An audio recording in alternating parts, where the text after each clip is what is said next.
absolutely thrilled to be here. What a spectacular facility, and I've so enjoyed the tour and meeting the student ambassadors and hearing from them. A remarkable facility, but also quite a remarkable team. And we're just thrilled to be a part of this. As I was looking through the NCP information last night, I kind of settled in on one word that really kind of popped out. And last week, I had the opportunity to speak to an emerging tech conference. And we talked about the importance of the word imagine. And talked about imagine if you could do this or that. So I thought this is what charter schools and this school choice movement really is in Tennessee. Because imagine is one of the most evocative and powerful words in the English language. Imagine spurs creation. Imagine really underpins everything that exists. Imagine knows no limits. And imagine really does shape identity. So as we think about this school, for the students, you have an imagination zone built right here in your school. It is a lab. It is somewhere that you can go and dream those big dreams. And for those that have served on the board and been donors and have participated in opening these doors of opportunity for the students, be grateful that they imagined a better way for you to receive an education and have those doors of opportunity. And fortunate for the students here, you had people that said, we can just imagine this setting where 1,800 K-12 students will be every year receiving the education that they deserve. So that is what thinking outside the box and imagining a better way will really get you. And I love that Secretary McMahon, when she visited here this summer, she described this entire environment, the facilities, the staff, the faculty, and the students as a best-in-class learning environment. And that is something for each and every student to take advantage of. You are sitting in the best in class. So this will open so many doors of opportunity for you. Now, I am grateful that President Trump has been such a supporter of school choice and such a supporter of options for students, because he, like me, fully believes that each and every individual should dream those big dreams and should find a way to make those dreams come true.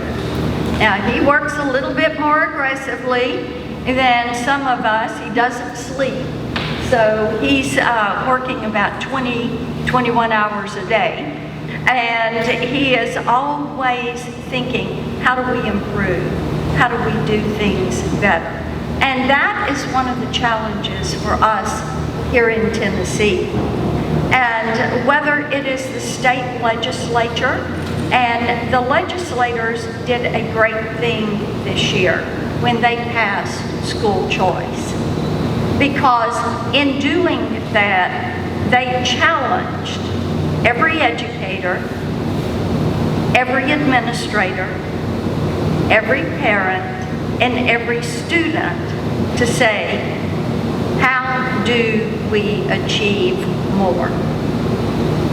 How do we make certain that we're at the top, that we're number one?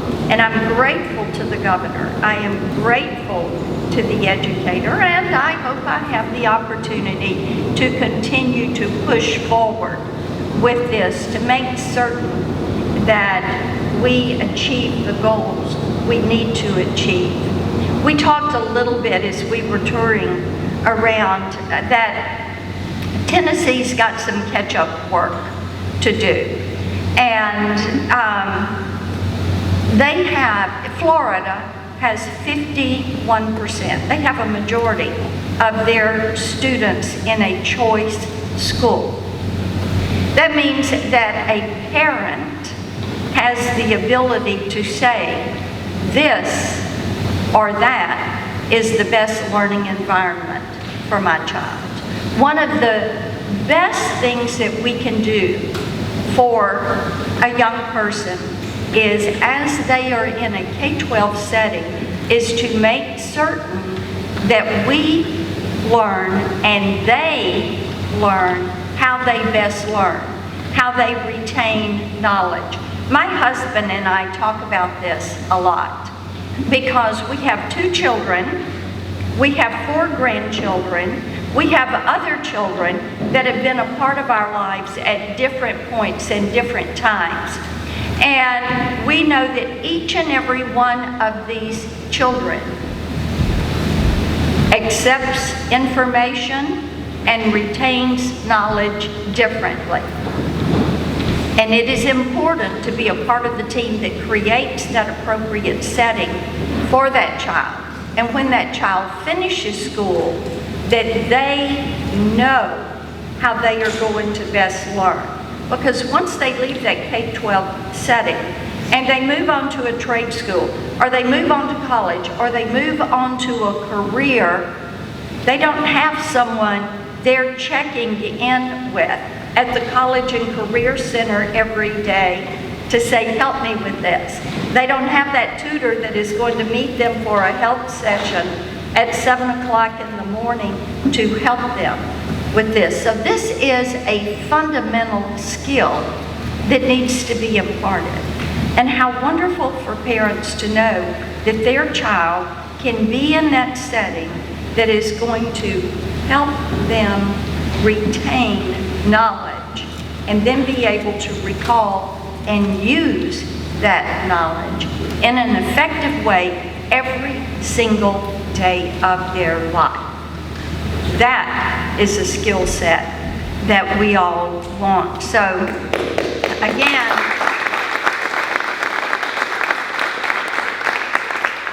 to the governor and the legislators, we thank you for being forceful and stepping forward on this. You know, we talk many times about Tennessee being one of the best places on the face of the earth to live, to work, to rear a family. We need to add to that to educate your child. And we also, therefore, want to make it one of the best places to open a school, for parents to choose a school, and for kids to have that opportunity to move through that educational process. And believe you me, I know starting a school is not an easy thing to do. And as Chuck and I helped to plant Christ Presbyterian Church and then have our children grow up in that church, we also started an academy. And we added classes every year to the point that we got to high school and then we had a graduating class, and how wonderful it was to go through that process. But you do go through a lot of stumbles and starts and bruises, and you learn as you go through that process. And what a wonderful process it is for kids that graduate from the school to be able to come back and say, let me tell you some of the crazy things we did while we were trying to get staffed up, and while we were having that first football game, that first basketball game, that first this, that, and the other for the year. Those are great memories. So we want to make certain that those continue, and that this is a first year that is a foundational year for a very long and productive educational experience. So to the staff, the faculty, the donors, those that have believed in a better tomorrow, thank you so much for letting me join you today. Thank you.